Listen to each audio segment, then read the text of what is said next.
What happens when a tyrannical neighborhood association demands you remove a few harmless terracotta pots from your own front porch? You comply, of course, but you do it with a carnivorous twist that completely upends the manicured cul-de-sac. Welcome to the ultimate tale of malicious compliance and petty revenge. Moving into Maplewood Estates was supposed to be the culmination of 5 years of saving, planning, and dreaming. Located just outside the bustling suburbs of Charlotte, North Carolina, the neighborhood was picturesque. The lawns were uniformly green, the mailboxes matched, and the streets were quiet enough that you could hear the wind rustling through the oak trees. I had just closed on a beautiful 3-bedroom Craftsman, my first real piece of property. Little did I know, the manicured piece of Maplewood Estates was maintained by an iron fist in a pastel-colored gardening glove. My first week was chaotic, filled with unpacking boxes, painting walls, and trying to figure out which switch operated the living room ceiling fan. By Saturday, I finally had the energy to decorate my front porch. I brought out 3 large antique terracotta pots. They were gorgeous, weathered things, heirlooms passed down from my late grandmother, who had brought them over from Florence decades ago. They possessed a natural, rustic charm with their slightly chipped rims and faded clay hues. Because I was exhausted from the move and hadn't had time to visit a local nursery, I simply placed them empty on the corners of my wraparound porch, planning to fill them with geraniums or perhaps some sweet alyssum the following weekend. I thought they looked elegant. Brenda Steves disagreed. Brenda was the president of the Maplewood Estates Homeowners Association. I met her on a Tuesday evening when I found a neon yellow envelope taped to my front door. The adhesive was so strong it actually peeled a tiny chip of paint off my freshly coated door frame. Inside was a formal citation printed on heavy cardstock. Notice of violation. Section 4, Paragraph B of the Maplewood Estates Covenants, Conditions and Restrictions, CC and Rs. Offense: unapproved lawn ornaments / empty receptacles. No empty receptacles, including but not limited to planters, buckets, or decorative urns, shall remain visible from the community thoroughfare. Please rectify within 48 hours to avoid a $50 fine. I laughed out loud, thinking it was a joke, or perhaps an automated warning triggered by an overzealous neighborhood watch. The next morning, as I was leaving for work, I saw her. Brenda Steves was patrolling the sidewalk with a clipboard. She was a woman in her late 50s, with a perfectly hair-sprayed blonde bob, rimless glasses resting on a sharp nose, and a posture that suggested she was constantly bracing for an argument. "Excuse me, are you Nicasio Brooks?" she called out, her voice slicing through the crisp morning air like a siren. "I am," I replied, walking down my driveway. "You must be from the HOA. I got your note about the pots." "They are an eyesore, Mr. Brooks," Brenda said without skipping a beat. She tapped her pen against her clipboard. "Oh, Maplewood Estates maintains a standard of excellence. We do not use our front porches as storage facilities for empty dirt containers. It brings down the property values." "Oh, they're antique Italian terracotta," I explained, trying to keep my tone light and neighborly. "They aren't storage. I just moved in and haven't had the chance to buy potting soil and flowers yet. I'll get to it this weekend." Brenda's eyes narrowed behind her glasses. "The bylaws state 48 hours, Mr. Brooks. By tomorrow morning, if those pots are not removed from the sightline of the street, you will be fined $50. A subsequent failure to comply will result in a daily fine of $100. We don't make exceptions for antiques." Before I could formulate a polite but firm response, she spun on her heel and marched away, jotting something down on her clipboard. I was fuming, but I figured I would just move them to the backyard temporarily to keep the peace. However, when I got home from work that evening, it rained. A massive, torrential downpour that soaked the ground and turned my backyard into a muddy swamp. I didn't want to drag heavy, fragile terracotta through the mud in the dark, so I left them on the porch, resolving to move them the next afternoon when things dried up. By Thursday evening, a second neon yellow envelope was practically superglued to my door. Second notice of violation. Fine assessed $50. Account in arrears. I was furious. I walked next door to introduce myself to my neighbor, hoping to get a read on the situation. Arian Butler was a retired high school history teacher who spent most of his time detailing his vintage Corvette in his driveway. When I showed him the citation, he grimaced and wiped his greasy hands on a rag. "Ah, you've met the warden," Arian sighed, shaking his head. "Brenda Steves. She's been the HOA president for 6 years, mostly because nobody else wants the unpaid job, and she runs unopposed. She targets the new folks, Nicasio, tries to establish dominance early.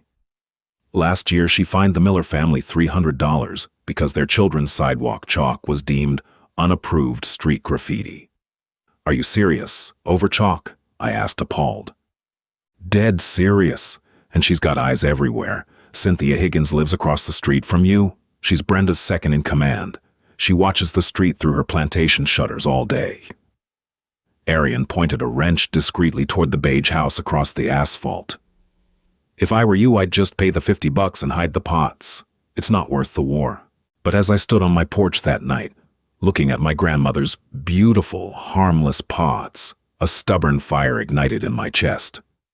I wasn't going to hide my family heirlooms because a neighborhood tyrant with a clipboard lacked aesthetic appreciation. More importantly, I refused to be bullied in the home I had worked so hard to buy. I pulled out my phone, downloaded the complete 120-page PDF of the Maplewood Estates, CC&Rs, and started reading. If Brenda wanted to play by the book, I was going to learn every single rule in it. I stayed up until 3 a.m. reading the HOA bylaws. Most of it was standard, boring legal jargon, rules about roof shingle colors, garbage can retrieval times, and commercial vehicles parked in driveways. But then I found the section on landscaping and porches, Section 4, Paragraph B, the very rule Brenda had cited. No empty receptacles, including but not limited to planters, buckets, or decorative urns, shall remain visible from the community thoroughfare. I scrolled down to Paragraph C, which governed plant life. It listed approved grass types, Bermuda or fescue, and mandated that trees must be trimmed. But then, buried in a subsection about porch decorations, I found my golden loophole. Subsection C4, potted accent plants on porches or patios are exempt from the pre-approved landscaping roster, provided they are contained entirely within a decorative vessel and do not exceed 50 inches in height. The rule didn't dictate what had to be in the pots, only that the pots couldn't be empty and the plants inside couldn't be taller than 50 inches. There were no stipulations regarding the type of flora, its appearance, or its purpose. I smiled.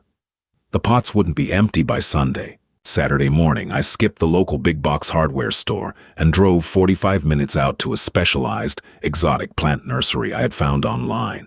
The place was run by a brilliant, eccentric botanist named Dale Henderson, who wore a tie-dye shirt and had a greenhouse that smelled like humidity and raw earth. "I need something specific," I told Dale as I walked into the humid enclosure.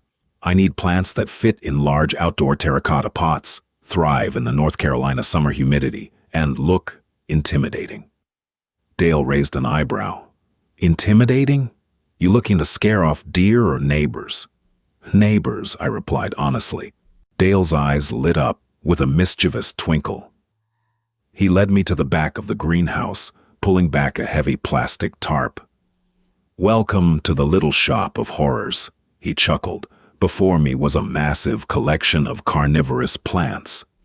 "Most people think of these guys as delicate little house plants," Dale explained, gesturing to a sprawling table of exotic flora. "But if you get the right varieties, and you know how to bog plant them, they will go absolutely crazy outside in our humid summers." I ended up dropping $400 that morning. I bought 2 dozen mature Venus flytraps, Dionea muscipula, with large, vibrant red and green jaws.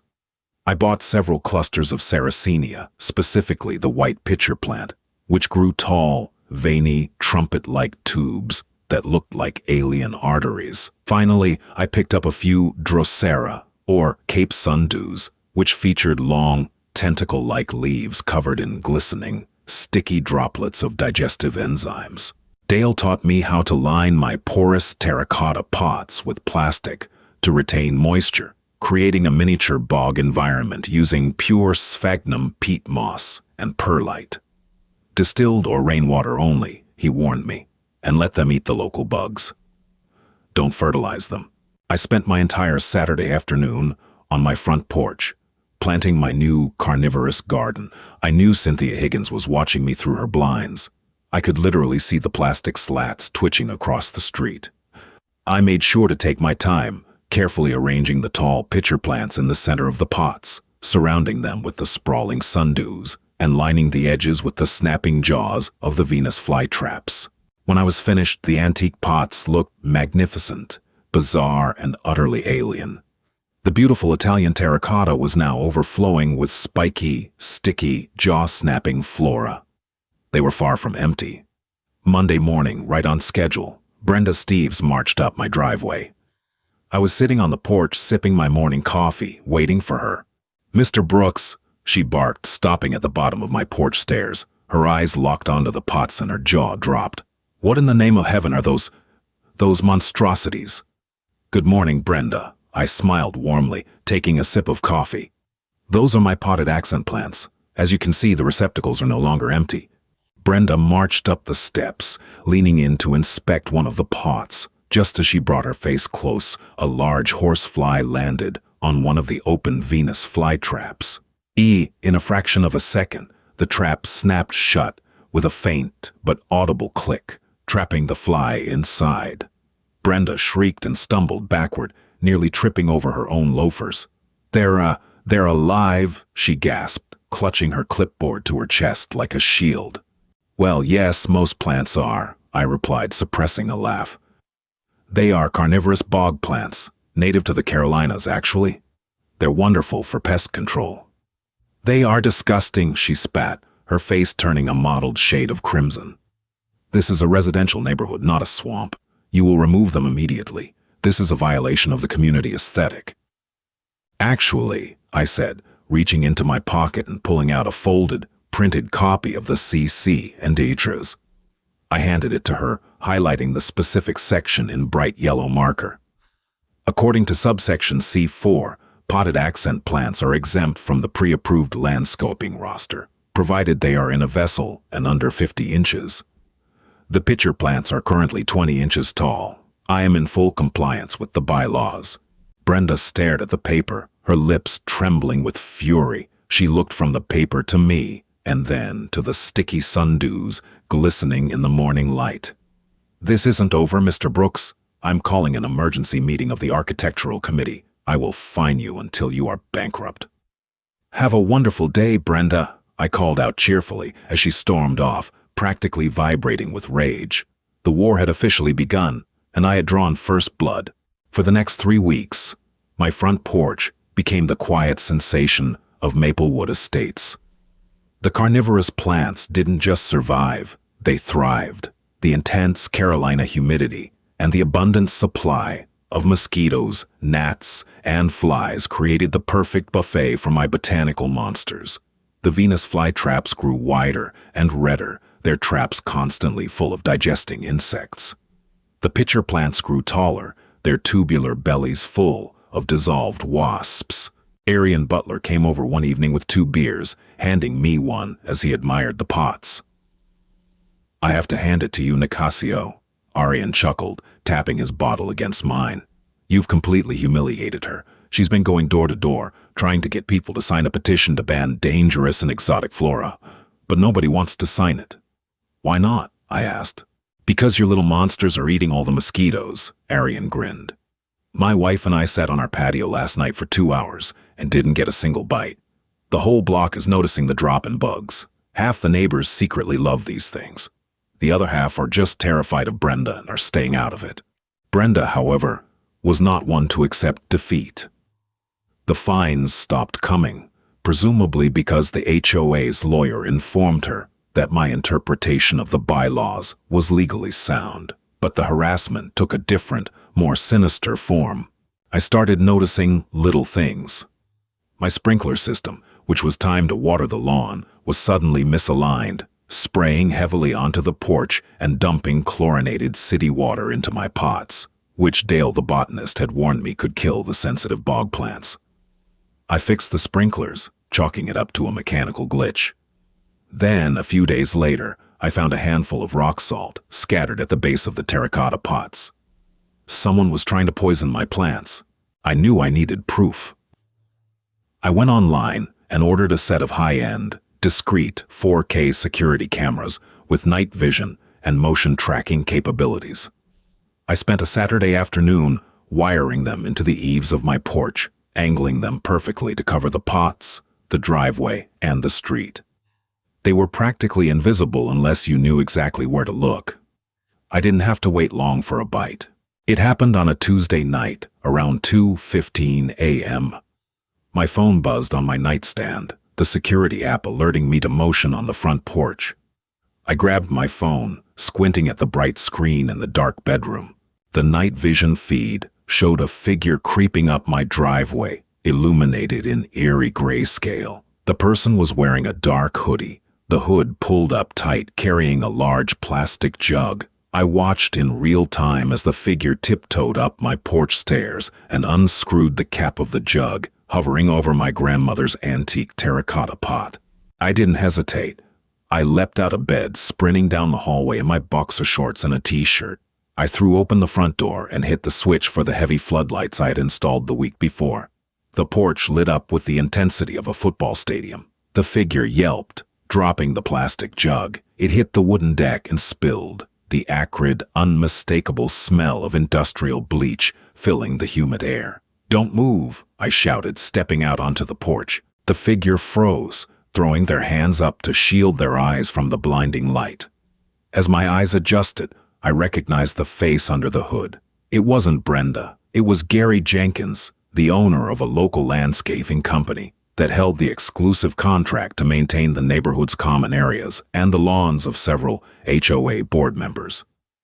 "Gary," I asked, utterly bewildered, "what the hell are you doing?" Gary, a burly man in his 40s who usually had a jovial demeanor, looked absolutely terrified. He looked at the spilled bleach, then back at me. "Mr. Brooks, look man, I didn't want to do this." "You're trying to bleach my plants? At 2 in the morning? I pulled out my phone, immediately hitting record on the camera. "I have you on 4K video, Gary. The police are going to love this."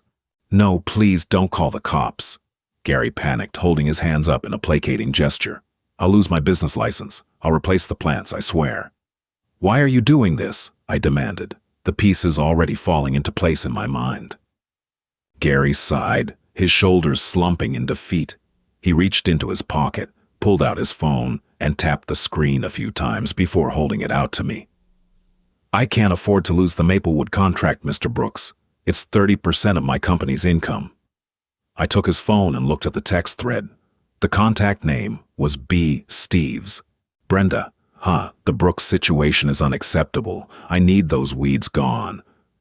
Gary, "Mrs. Steves, I can't just kill a resident's plants. It's vandalism."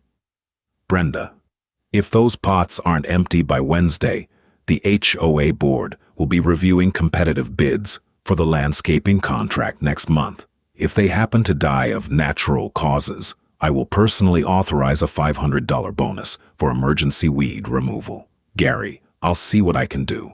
I stared at the messages, a cold, sharp sense of victory washing over me. Brenda had just handed me the rope to hang her with. "I'm sending these screenshots to my phone right now, Gary," I said calmly, operating his device and airdropping the evidence to myself. I handed his phone back. "Clean up this bleach, every drop, then get off my property." "Are you going to the police?" he asked, scrubbing frantically at the spilled bleach with his hoodie sleeve. "No," I replied, a slow smile spreading across my face. "I'm going to the HOA board meeting on Thursday, and if I were you, I'd start looking for new contracts, because the current board is about to be dismantled." When Thursday evening arrived, the community clubhouse was packed. The monthly HOA meetings were usually attended by 3 or 4 board residents, but rumors of the plant war had spread through the Maplewood Estates Facebook group like wildfire. Arian Butler had rallied the neighbors, promising them a show. Brenda Steves sat at the center of the folding table at the front of the room, flanked by her sycophantic board members, including Cynthia Higgins. Brenda banged a small wooden gavel on the table, trying to quiet the murmuring crowd of 40-odd residents. Order. The June meeting of the Maplewood Estates Homeowners Association is now in session, Brenda announced, glaring at the crowd. We have a packed agenda tonight, mostly concerning property value degradation, caused by unapproved and dangerous rogue landscaping. She shot a venomous look in my direction. Madam President, I said, standing up from my folding chair in the second row, I request the floor for new business. You are out of order, Mr. Brooks. You will wait until the public comment period at the end of the meeting, Brenda snapped. Actually, Arian Butler chimed in from the back row, his voice booming. According to Robert's Rules of Order, which this board adopted in 2018, any resident can raise an emergency motion of ethics violation at the start of a session. Brenda's face tightened. There is no ethics violation here. I beg to differ, I said, walking to the front of the room. I had brought a small, portable Bluetooth projector.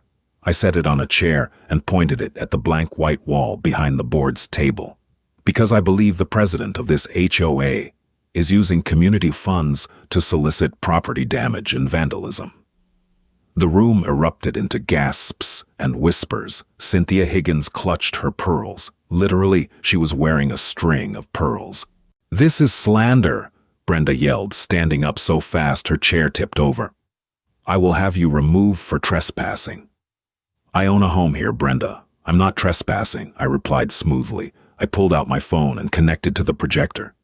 And it's not slander if I have the receipts. I pressed play. The stark, high-definition night vision footage filled the wall. The whole room watched in stunned silence as the hooded figure crept up my driveway, pulled out the jug, and spilled the bleach when the floodlights hit. They heard the crystal-clear audio of Gary Jenkins confessing, I can't afford to lose the Maplewood contract. Gary's recorded voice echoed in the silent clubhouse. Then I swiped to the next image. The projector displayed massive, blown-up screenshots of Brenda's text messages to Gary, complete with her threat to revoke the neighborhood contract and her offer of a $500 bribe using community funds. You could have heard a pin drop in that room. I looked over at Brenda. The blood had completely drained from her face. Her iron-fisted reign over Maplewood Estates was crashing down, all because she couldn't tolerate a few empty terracotta pots. Pandemonium immediately erupted inside the community clubhouse. 40 previously bored, apathetic residents suddenly transformed into a roaring jury. The high-definition evidence projected against the beige wall was as undeniable as a smoking gun, and the shock waves of Brenda's corruption shattered the quiet veneer of Maplewood Estates in an instant. Chaos is a funny thing when it hits a quiet suburb. It doesn't look like a riot. It looks like dozens of people in pastel polo shirts and sensible slacks, violently pointing fingers and shouting over each other. She tried to use our HOA dues to pay for a criminal act, shouted Greg Miller, a corporate attorney who lived 2 doors down from me. He stood up, his face red with righteous indignation. That is misappropriation of community funds, extortion, and solicitation of vandalism. You are in severe legal peril, Brenda. It's a fake, Brenda shrieked, slamming her wooden gavel against the folding table so hard the handle splintered. This is a fabrication. Nicasio used a computer to fake those messages. It's that deep fake nonsense you see on the news.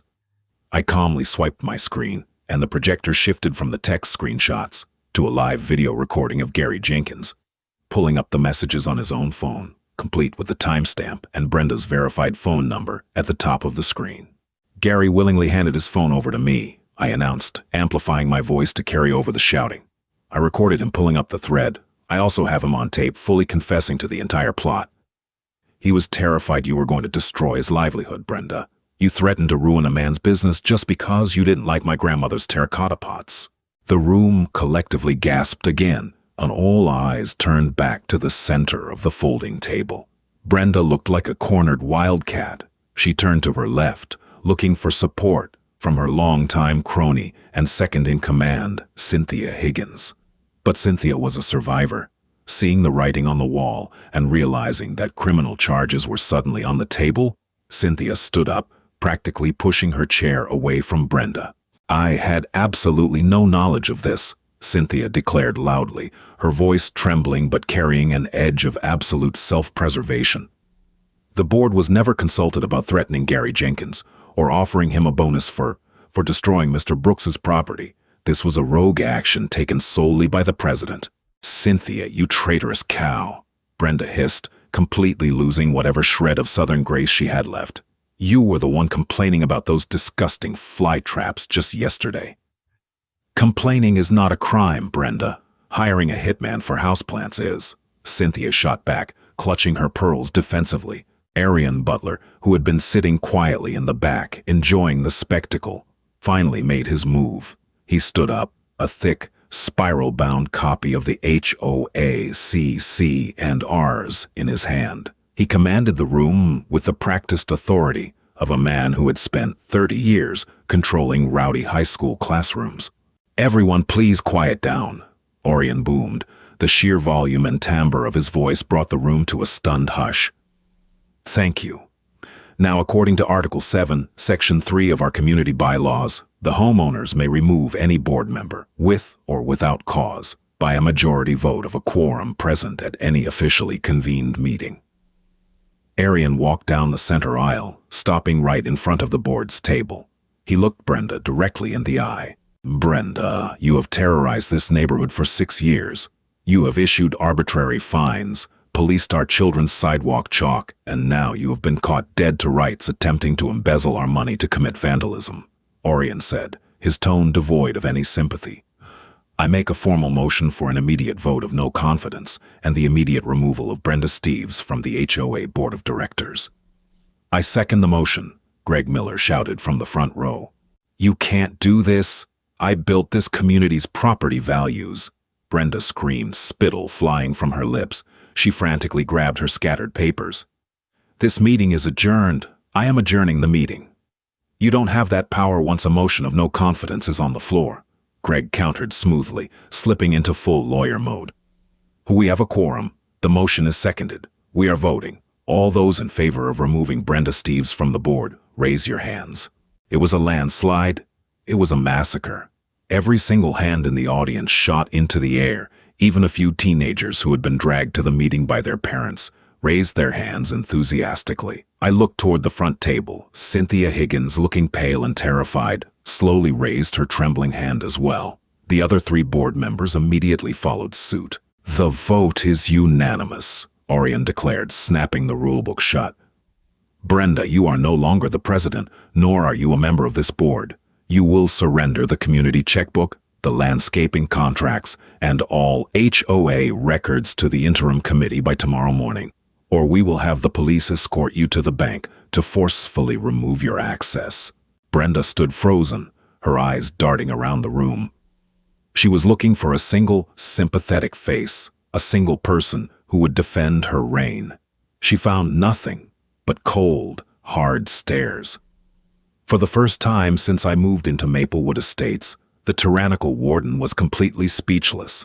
She snatched her broken gavel off the table, shoved it into her designer handbag, and stormed down the center aisle. As she passed me, she stopped for a fraction of a second, her face contorted in pure malice. "You haven't heard the last of this," she whispered venomously. "Actually, Brenda," I replied, keeping my voice loud enough for Greg the lawyer to hear. "I think we have, because if you ever step foot on my property again, or if you even look at my plants the wrong way, this footage goes straight to the Charlotte Police Department." "Have a wonderful evening." Brenda let out a frustrated shriek and burst through the clubhouse doors, fleeing out into the humid summer night. The heavy wooden doors slammed shut behind her, and for a moment the room was perfectly silent. Then Arian started clapping. Slowly at first, but within seconds, the entire room erupted into cheers and thunderous applause. Neighbors who had never spoken to each other were suddenly shaking hands and patting me on the back. It felt like we had just overthrown a dictator, and in a very real suburban sense, we had. The fallout from the clubhouse meeting was swift and incredibly satisfying. The next morning, a professional locksmith arrived at the community center to change the locks on the HOA filing cabinets. Greg Miller and Ariane Butler spearheaded an emergency audit of the neighborhood's finances. What they found was just as shady as we expected. While Brenda hadn't flat-out stolen money for personal use, she had routinely funneled HOA funds toward her own pet projects while ignoring the rest of the neighborhood. She had authorized thousands of dollars in premium landscaping exclusively for the common area directly across from her own house, while the playground at the back of the subdivision had rusted swing sets and faded mulch. Faced with the threat of a massive civil lawsuit from the newly formed interim board and the looming shadow of my blackmail video regarding Gary Jenkins, Brenda completely retreated. She stopped walking her morning patrols. She stopped leaving neon yellow envelopes on doors. In fact, she barely left her house at all. 2 weeks after the fateful meeting, a large "for sale" sign appeared in her immaculately manicured front lawn. The rumor mill, fueled largely by Cynthia Higgins, who was desperately trying to curry favor with the new neighborhood regime, claimed that Brenda couldn't handle the humiliation and was moving to a gated community in Florida where the rules were even stricter. As for Gary Jenkins, I kept my word. I didn't turn him over to the police. He came by my house the weekend after the meeting and offered to do 3 months of free lawn care to apologize for the bleach incident. I told him that wasn't necessary, but I did make him promise to never cave to a rogue HOA board member again. The new board, headed by Ariane, decided to keep Gary's landscaping contract, knowing that he had only acted under severe duress and the threat of losing his livelihood. Under Ariane's new leadership as HOA president, Maplewood Estates transformed. The petty rules were abolished. The fine system was restructured to require 3 written warnings and a mediation session before a single dollar could be levied.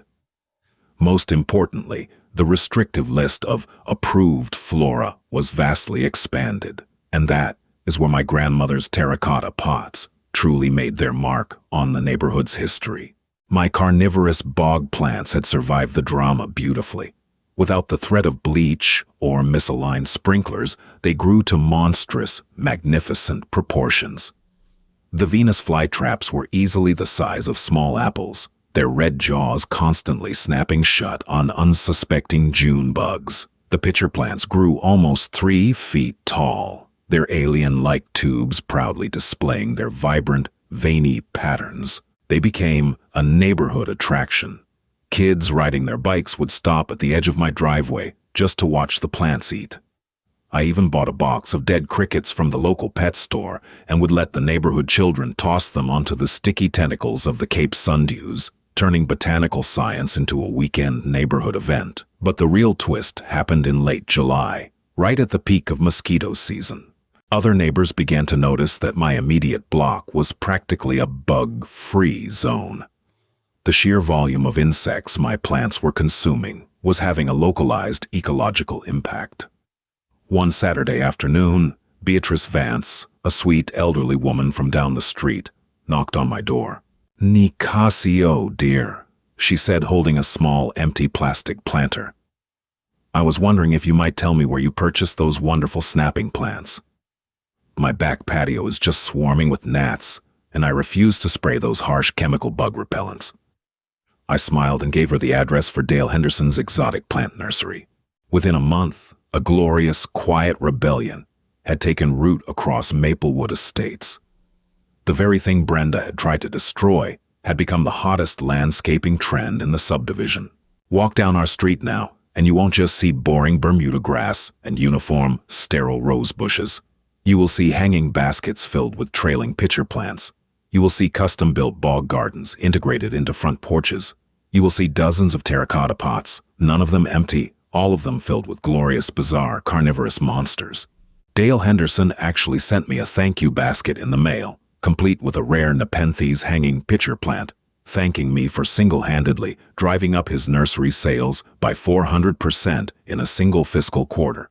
As I sat on my porch on a warm August evening, sipping a cold beer and watching the sunset, cast a golden glow over my grandmother's antique pots. Arian walked over from his driveway. He leaned against the railing, admiring a particularly large horsefly getting trapped in one of my sundews. You know, Orion mused, taking a sip from his own bottle. When you first moved in, I told you to just pay the $50 and hide the pots. I told you it wasn't worth the war. I remember, I replied, smiling, as I watched a pitcher plant sway in the gentle breeze. I was wrong, Arian admitted with a hearty laugh. You didn't just win a war, Nicasio. You changed the whole ecosystem. Good on you. I raised my bottle in a toast, clinking it against his. Sometimes, the best way to fight unreasonable authority isn't to break the rules. It's to follow them so exactly, so maliciously, and so creatively that you force the system to break itself. Brenda Steves wanted my beautiful heirlooms off the porch because she hated empty receptacles. Now, thanks to her demands, the entire neighborhood was full of life, completely free of mosquitoes, and delightfully, wonderfully weird. If you love seeing this petty neighborhood tyrant get exactly what she deserved through the power of malicious compliance and carnivorous plants, make sure to hit that like button.